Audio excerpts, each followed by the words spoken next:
那只老钟慢了整整5个小时，那一夜钟声响了，当当当当当当，敲出了6下，在沉默了太久的屋子里回荡，而真实的时间已是深夜。5个小时前，方鸿渐从外面走回来，心里悄悄揣着一个念头，今晚要待他好，劝他别再为昨天的事弄得夫妇不欢。5个小时前，孙柔嘉在家里等他，心里也悄悄怀着一个念头，等他回来，希望他愿意去孤牧场里做事，两人把这段日子好好过下去。两人各有善意，5个小时后都没了。钱钟书为这只老钟写下最后一句话，这个时间落伍的计时机无意中包含对人生的讽刺和感伤，深于一切语言，一切啼笑。70多年过去，这句话还在，不是因为方鸿渐，不是因为孙柔嘉，是因为那只慢了5小时的老钟照见的不只是一段婚姻的终点，而是所有人都曾经历过的那一种悲凉。明明怀着改变的心出发，最后却在某一扇门口被自己绊倒了。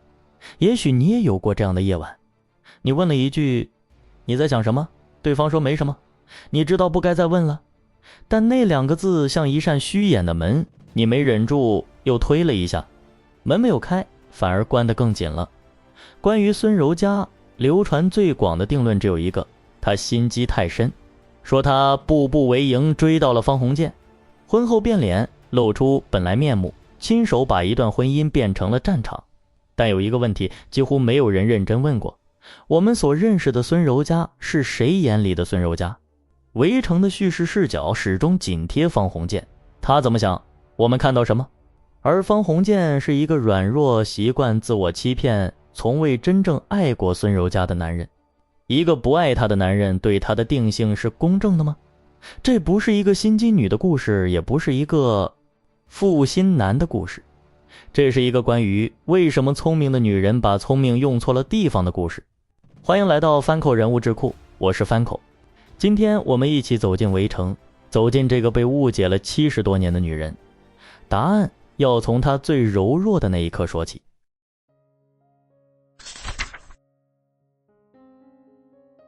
1994年代中国战时的混乱里，一群人登上轮船，前往湖南一所叫三闾大学的学校赴任。5个人5种心思。方鸿渐刚刚在情场上被唐晓芙彻底拒绝，心灰意冷。随着这支队伍出发，不过是走一步算一步。他这个人说好听点叫随和，说难听点叫没有主见，遇事不拒绝，跟着场面走，被人推着往前，自己几乎从不主动。孙柔嘉，上海一个普通报社职员的女儿，家境平常，在家中从小不被重视，父母所有的偏爱都给了弟弟。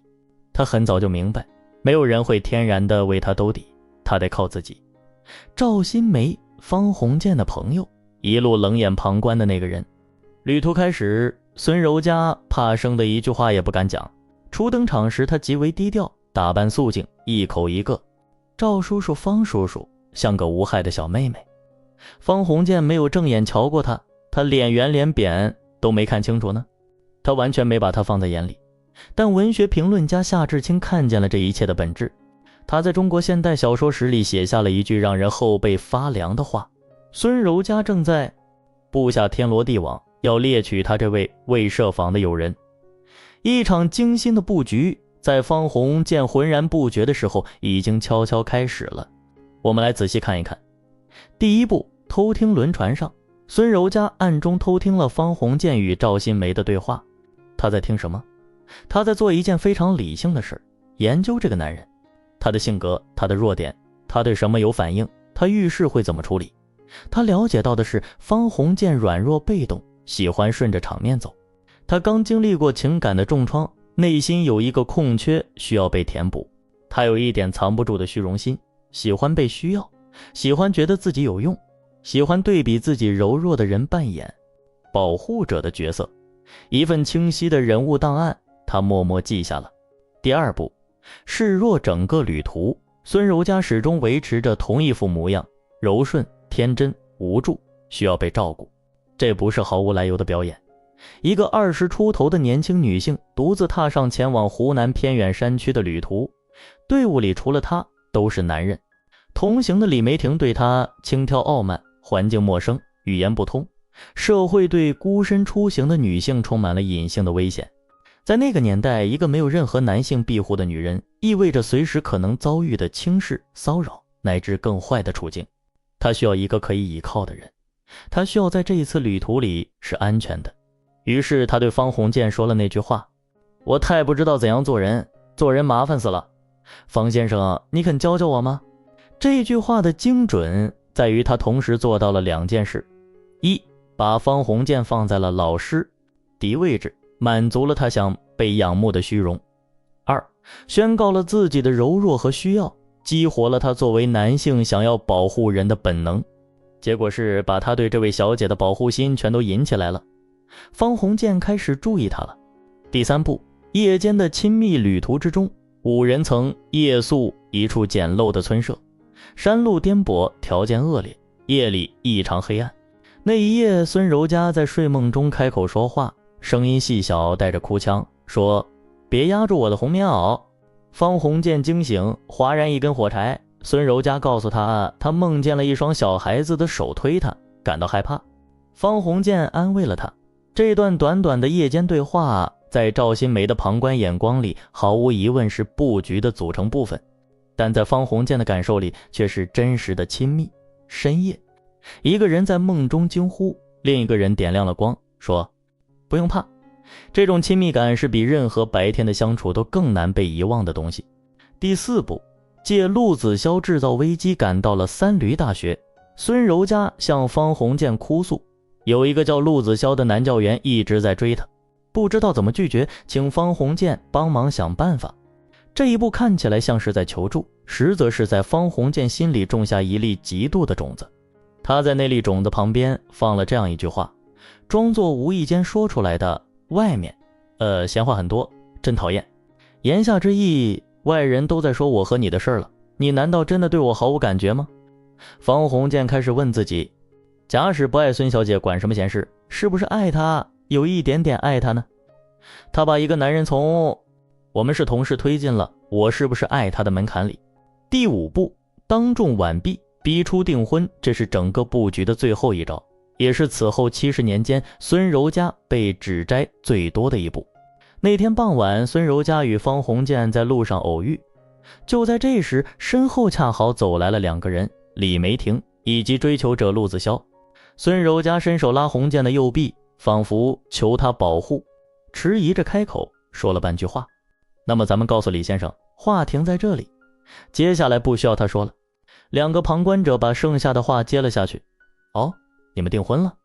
方鸿渐在2个男人的注视下骑虎难下。如果此刻否认，意味着当众出卖了一个依附他、相信他的年轻女性的名誉。在那个年代，这对一个女人的伤害是真实而严重的。他没有否认，婚约就这样定了下来。方鸿渐后来在婚姻最崩溃的那一夜，把积压多年的愤怒倾泻出来，说了一句话：你千方百计要嫁给我，都是你设的手段，都是你设的圈套。看到这里，我们很容易对孙柔嘉的下一个判断，大概是太有城府了，太可怕了。这也是70多年来绝大多数读者对他的第一反应。但如果我们停下来想一个问题，一个20出头的年轻女性在战乱的1994年代孤身前往偏远山区赴任，她的家境普通，在自己家里都不被重视，弟弟才是那个受宠的孩子。她没有显赫的背景，没有可以依靠的家族，在一趟对女性充满危险的旅途上，她必须独自保护自己。在那个年代，一个没有任何保护的女人处境是什么？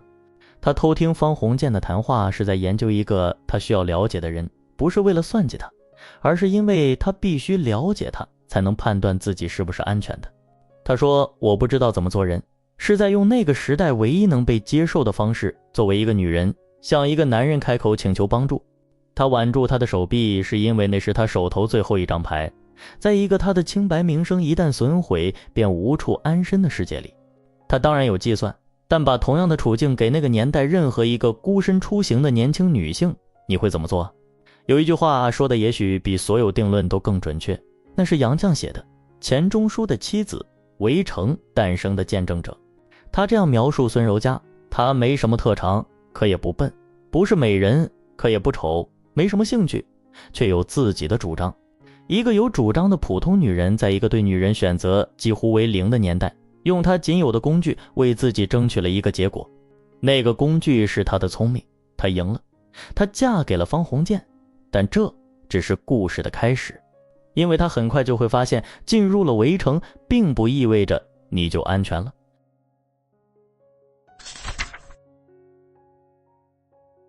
方鸿渐结婚之后大吃一惊，那个怕生的一句话也不敢讲的孙柔嘉不见了。那个说，我太不知道怎么做人，方先生你肯教教我吗？对孙柔嘉消失了。站在他面前的是一个既不幼稚也不天真，相当的老练世故，而且相当的倔强有主意的女人。婚前婚后判若两人。方鸿渐的心里种下了一种感觉，那种感觉叫受骗上当。这个判断从此贯穿了他们婚姻的全程。每一次争吵，方鸿渐都带着这种感觉，我被他设了套，我爱上的那个人根本不存在，婚前的温柔顺从全是伪装，我是一个被猎取的猎物。他把这种感觉告诉了读者，围城70多年来的大多数读者也接受了这个说法。孙柔嘉婚前婚后变了一个人，可见他婚前的温柔全是表演，本性是强悍控制的。这个判断听起来非常合理，直到你意识到一件事，围城全书的叙事视角始终紧贴方鸿渐，他的眼睛就是我们的眼睛，他的感受就是我们的感受。我们从未真正进入孙柔嘉的内心，不知道他在想什么，不知道他看到了什么，不知道他有多少话被堵在喉咙里说不出来。而方鸿渐是一个什么样的叙述者？一个从未真正爱过孙柔嘉的男人，一个在心里始终保留着唐晓芙那道幽灵的男人，一个软弱习惯自我欺骗遇事爱用命运弄人来为自己开脱的男人。这样一个人对一个他本就不爱的妻子给出的评价有多少公正可言？让我们重新看那个变脸。婚前的孙柔嘉柔弱天真无助，这是真实的他吗？不完全是，但也不是谎言。那是一个孤身出行的年轻女性，在那个特定处境下必须呈现的样子。因为那个年代的规则告诉所有女性，你必须低于男性才能安全的存在。婚后的孙柔嘉强硬有主见，控制欲强，这是她的本来面目吗？也许更准确的说法是，这是她终于可以做自己的样子。婚姻给了她一个在社会意义上安全的位置，她不再需要时刻维持那副弱小顺从的人设，她终于可以说出自己真实的意见，坚持自己认为对的事，用不那么迂回的方式说不。对方鸿渐来说，这叫变脸，但换一个视角，对孙柔嘉来说，这叫终于不用演了。问题在于，方鸿渐爱上的是那场表演，不是真实的他。这是婚姻里最常见的一种悲剧，不只属于方鸿渐和孙柔嘉。两个人在恋爱期都呈现出最好的或者最能打动对方的那面，等到婚后压力来临，真实的性格浮出水面，双方都开始觉得这个人不是我认识的那个人。方鸿渐也不是婚后才变的，旅途上那个被孙柔嘉小鸟依人打动的方鸿渐是真实的他吗？那是一个刚被唐晓芙拒绝，内心空了一大块，迫切需要被人需要、被人仰慕、被人依赖的方鸿渐。孙柔嘉恰好出现在了正确的时间，填补了正确的空缺。他以为自己被感动了，其实被安慰了。被安慰不是爱，他也从未承认过这一点。文学评论家温如敏这样概括婚后孙柔嘉的形象：专横、善妒、自私、刻薄，变着法子想如何把握家政，制服男人。这是70年来读者普遍接受的版本，但大家有没有注意到，这些词究竟从哪里来？它们来自方鸿渐的视角，经由叙事的滤镜渗透进了读者和评论家的理解里。在一部叙事视角高度贴近男主角的小说里，这个边界非常模糊。温如敏本人也承认，孙柔嘉并非坏人，不过是那类旧的阴习沉重的女性。她的性格变化是传统文化对女性长期压抑的结果，而不是她天性如此。另一位研究者则直接指出，围城的叙事始终站在方鸿渐一侧，赋予了他定义孙柔嘉敌权力，而孙柔嘉本人在这部小说里从来没有机会为自己辩护，没有机会从自己的视角讲出他的版本。他被写进了别人的故事，用别人的眼睛活了70多年。还有一个细节容易被忽略，但说明了很多问题。婚后，孙柔嘉的工资比方鸿渐高出整整1倍，他是家里实际上更有能力、更有经济贡献的那个人。然而在婚姻里，他处处处于被动，婆家不接纳他，丈夫不理解他，家中的一切决定他享有发言权，却总是被轻视或绕开。一个在职场上有真本事的女人，回到家却必须用婚前那套示弱的方式才能争取到被尊重，而这一次连那套方式也失效了。她的控制在这个背景下还是控制吗？还是一个本来有能力有主张的女人，在婚姻的结构里把争取空间的本能慢慢磨成了倔强和对抗？方鸿渐评价孙柔嘉说她斤斤计较又蛮不讲理的母老虎。说这句话的时候，他在心里同时做了一件事，拿他和唐晓芙比较。他一直在比较，孙柔嘉不是在和真实的方鸿渐结婚，他是在和一个始终带着唐晓芙滤镜的方鸿渐结婚。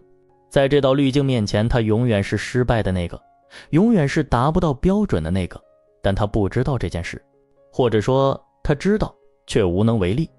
就像杨绛那句话所有的叹惋，孙柔嘉最大的成功是嫁了一个方鸿渐，最大的失败也是嫁了一个方鸿渐。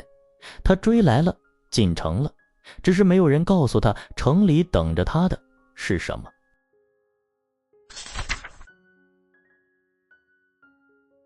钱钟书在《围城》里写过一句话，读起来像是随手一笔，却道尽了方孙婚姻的结构性悲剧。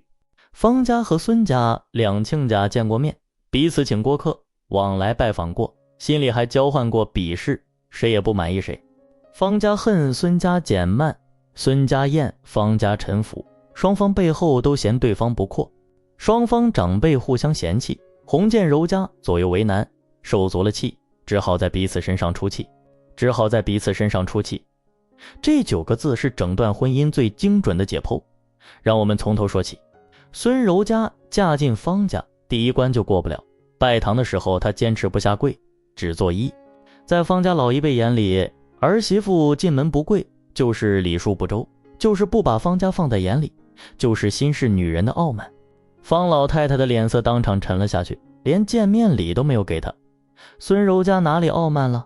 她只是一个受过教育的女性，不愿意在一场她没有全心接受的婚礼上，对她并不真正认识的人行一个她觉得屈辱的礼。但这道裂缝从那一刻起就埋进了这段婚姻的地基里。紧接着是嫁妆问题。方鸿渐2个弟弟的妻子二奶奶和三奶奶登门拜访，两人暗中清点了孙柔嘉带来的嫁妆。孙柔嘉的嫁妆并非孙家自己备办，而是由姑母陆太太代为购置的。孙家的经济底气放在那里。这还不是最刻薄的一刀，最刻薄的在这里。二奶奶和三奶奶掐算了一下订婚到结婚的时间，相视而笑。那个笑的意思心照不宣，暗讽孙柔嘉婚前行为不检，可能是奉子成婚。孙柔嘉把这一切都感受到了，她能向谁倾诉？她不能当场发作，她是刚进门的媳妇，要维持表面的体面。她不能向婆婆讲，婆婆原本就对她没有好脸色，她没有任何人可以说这口气，只有方鸿渐。她回去找方鸿渐，说了那些两家矛盾里最激烈的话。我们孙家穷，嫁女儿没有什么东西给她，你们方家娶媳妇花了聘金没有？给了儿媳妇东西没有？这2间房子还是咱们出租金的。这句话在方鸿渐耳朵里是什么？挑衅，是他在攻击他的家人，是他把婚姻变成了战场。在孙柔嘉心里是什么？委屈，是被人当面羞辱，背后嘲弄，却必须吞下去，然后回到唯一安全的地方，把这口气说出来的委屈。同一句话2种感受，没有一种是错的，但2种加在一起只能产生一个结果，争吵。方老太太那句话也是这样的逻辑。有一次吃饭，方老太太看着方鸿渐随口说，你进来瘦了，停顿一下，然后说，柔嘉做事忙，没工夫当心你。这句话拆开来看，表面是关心儿子，骨子里是对儿媳妇的指摘。你工作太忙，疏于照顾丈夫，这是你的失职。言外之意再往下扒一层，我儿子娶了你，吃亏了。方老太太说完这句话，是不是感觉只是随口说说？也许是的，但孙柔嘉感受到了全部的重量。她回家之后质问方鸿渐，你为什么不替我说话？方鸿渐觉得委屈，我妈不过随便说了一句，你大惊小怪什么？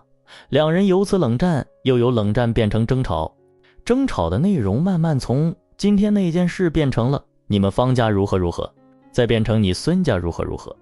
两个家族积累的所有嫌隙，在两个最亲近的人之间全部引爆。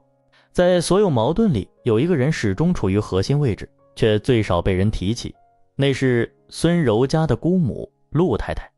陆太太刘过美，丈夫是大纱厂总工程师，她本人担任厂里的人事科科长，是孙柔家在上海最重要的精神依靠和经济后盾。孙柔家的嫁妆由她购置，孙柔家的工作由她安排。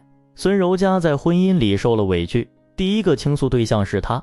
在方鸿渐眼里，陆太太是他婚姻最具破坏力的外部干扰。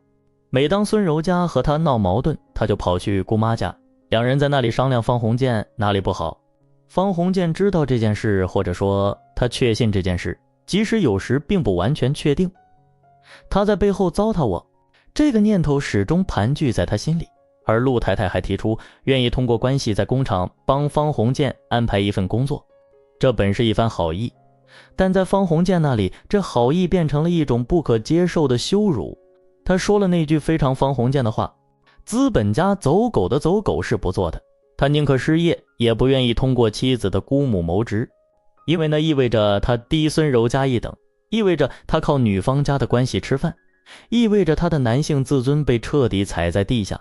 孙柔家看着他，大概是真的有点绝望的。我的姑妈在帮我们，你在维护什么面子啊？我们需要这份工作，你拒绝他，我们靠什么活下去？两个人的矛盾从来不只是性格不合，更是面对现实的方式完全不同。孙柔家是实用主义的，先活着再谈其他。方鸿渐是自尊优先的，宁可困窘也不低头。两种逻辑没有谁是绝对的错，但放在同一段婚姻里，只会不断的互相碰壁。钱钟书那句话说得太准确，受足了气，只好在彼此身上出气。这不是两个人天生相克，这是两个各自在原来的家族里承受了太多委屈，却都找不到出口的人，在唯一可以发泄的地方，彼此把那些委屈全部倾倒出来。孙柔家在婆家遭受轻视，不敢发作在公婆和妯娌身上，只能回来找方鸿渐。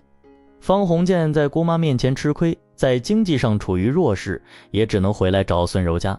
两个人轮流成为彼此的出气筒，谁也没有恶意，谁也没有好好被对方接住过。心理学有一个词叫创伤的传递，说的是一个人承受了无处安放的伤痛，它不会消失，只会转移给最近的那个人。孙柔家受了委屈，没有办法处理，变成了对方鸿渐的强硬和控制。方鸿渐感到窒息，没有办法沟通，变成了一次次的冷漠和逃避。他们互相把伤痛传递给对方，又从对方那里接回新的伤痛，这个循环从来没有停下来过。直到停下来的那一晚，不是因为有一方彻底错了，而是因为两人都再也接不住对方了。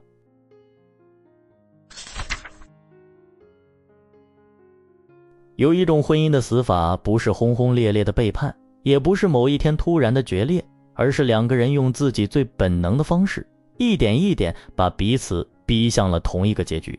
方鸿渐和孙柔家就是这样死的。孙柔家越来越用力，婚后他试图掌握家政，试图知道方鸿渐每天去了哪里，和谁在一起，说了什么话。他不喜欢方鸿渐和赵新梅频繁来往，认为那是一种隐患。赵新梅认识唐晓芙，那条线不能留。他反对方鸿渐去重庆投奔赵新梅谋职，他知道自己在防什么，他只是不能说出口，所以他用控制替代了那句无法开口的话：我怕你离开我。方鸿渐感到越来越窒息，每一次争吵之后，他选择同一种方式，沉默、撤退、出门、躲回书斋，或者干脆负气出走，在外面待够了再回来。他不是不痛苦的，他只是不知道怎么待在那个痛苦里。所以他用逃避替代了那句他无能为力的话：我不知道该怎么爱你。一个越追越紧，一个越跑越远。这不是孙柔嘉的个人悲剧，也不是方鸿渐的个人悲剧。婚姻心理学有一个专门的名词来描述这种模式，叫逼近回避循环。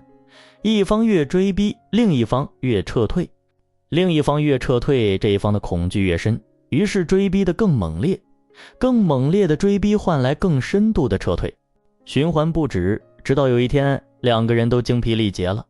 孙柔嘉是焦虑的，这种焦虑不是无中生有的矫情，它有根。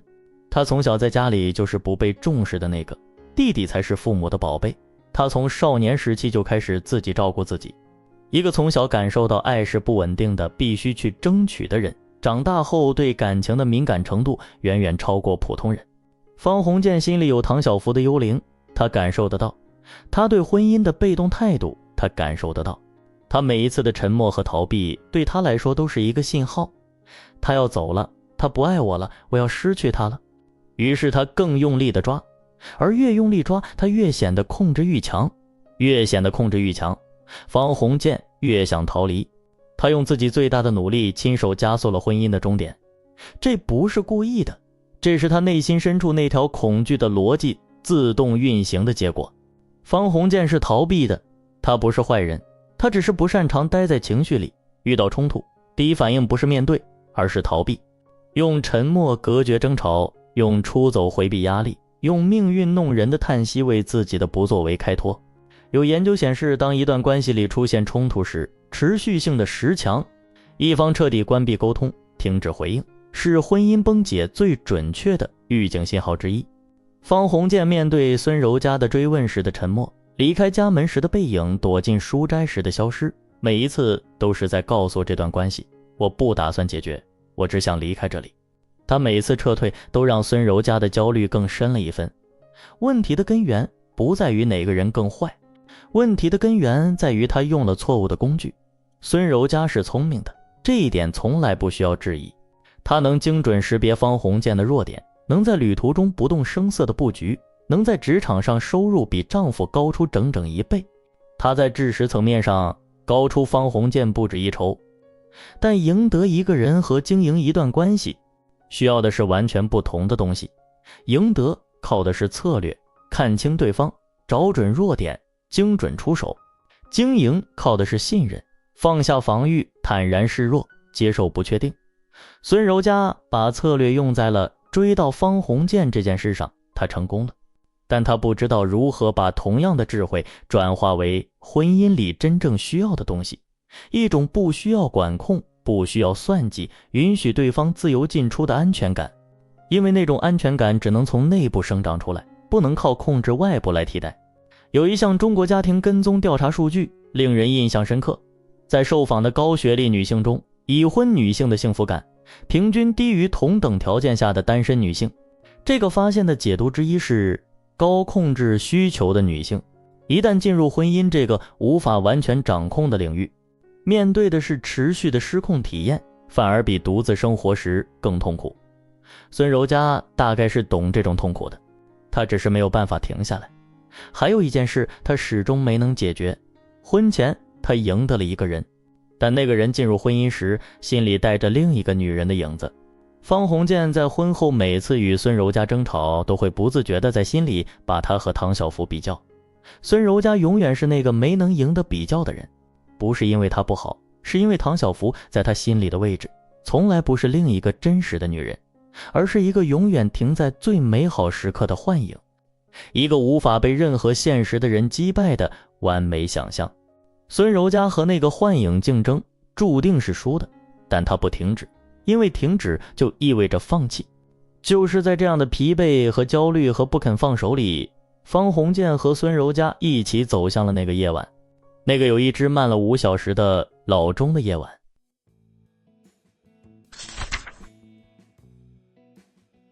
那一夜，方鸿渐回家，他在外面走了很久，两人前一天大吵过，他负气出走，在外面冷静了一整天。回来之前，他心里悄悄做了一个决定，今晚要待他好，劝他别再为昨天的事弄得夫妇不欢。这段婚姻已经太累了，他不想再吵了，低个头把今天过去，明天再说。他带着这个念头推开了门，然后他听见了孙柔嘉的声音，他在打电话，在向姑妈倾诉他的种种不适。他站在那里听了一会儿，此时的孙柔嘉其实也刚刚结束了一场内心的挣扎，他也在等他回来。他心里也有一个念头，希望他这一次能放下那点倔强，去姑母厂里做事，两人把这段日子好好过下去。他也累了，但等待的时候委屈又冒出来了，太多积压的委屈。在那个安静的家里找到了唯一可以说话的地方，电话那头的姑妈。他没想到他会在这个时刻回来，他没想到他听见了，但其实方鸿渐什么也没有真正听见。他推门进来，只隐约听到几句，并不清楚他说了什么。孙柔嘉听见响动，反过来质问：本来不是说给你听的，谁教你偷听？这句话出口等于亲口承认了，他刚才确实在背后说他的坏话。原本两人各自怀着低头的念头站在门口，差一点就能和解，就差一点，然后这一句话把所有的可能性都关上了，争吵重新开始，而且比昨天更猛烈，因为今天多了一重东西，背叛感。他本来想好好对他，他却在他面前叫偷听。他原本打算低头，现在低不下去了。孙柔嘉感到了绝望，感到了多年来所有委屈在那一刻的汇聚。他不知道这有多讽刺，他刚刚在电话里倾诉，被他听见了，他其实没听见多少，被他用来作为武器。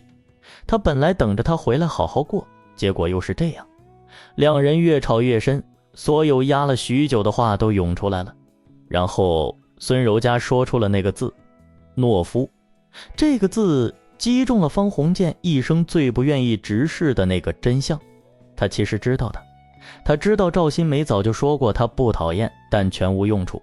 他知道自己对唐晓芙的感情是懦弱的，对婚姻的进入是懦弱的，对家庭矛盾的回避是懦弱的。他一直知道，但他从来没有承认过。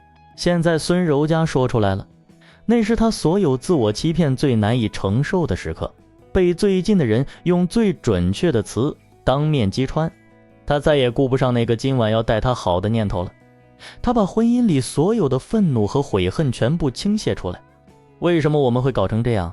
都是你千方百计要嫁给我，都是你设的手段，都是你设的圈套。他说完，屋子里沉默了。孙柔嘉带着李妈离开了这个家，去了姑妈那里。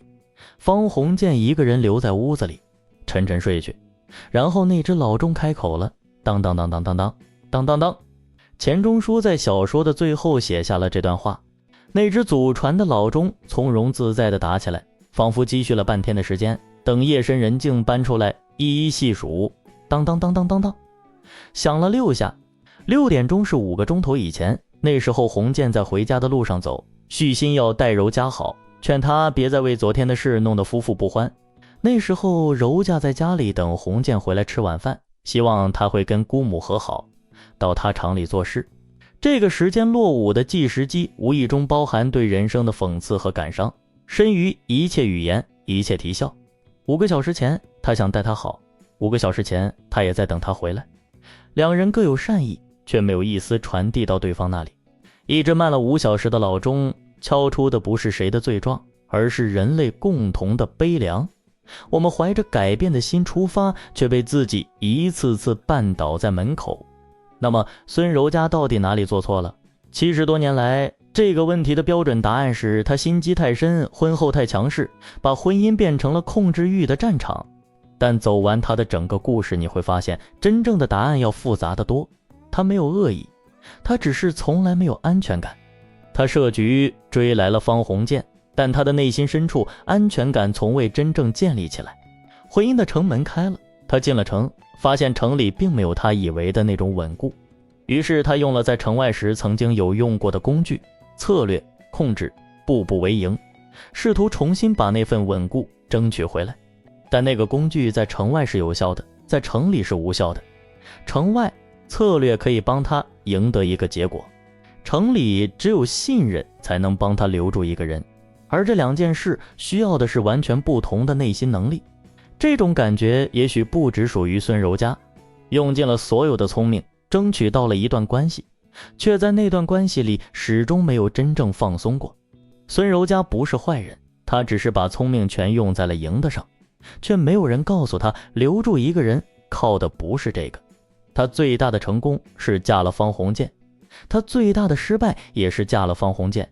做完这个故事，有一个问题一直留在我心里，那就是聪明到底是用来得到一个人的，还是用来放过一个人的？那只慢了5小时的老钟也许知道答案，只是他不说话，他只在深夜里把2份没能送出去的善意一下一下敲成了沉默。这就是孙柔嘉的故事。如果你也想到了什么，留言告诉我。感谢你的观看，这里是翻扣人物智库，我们下期见。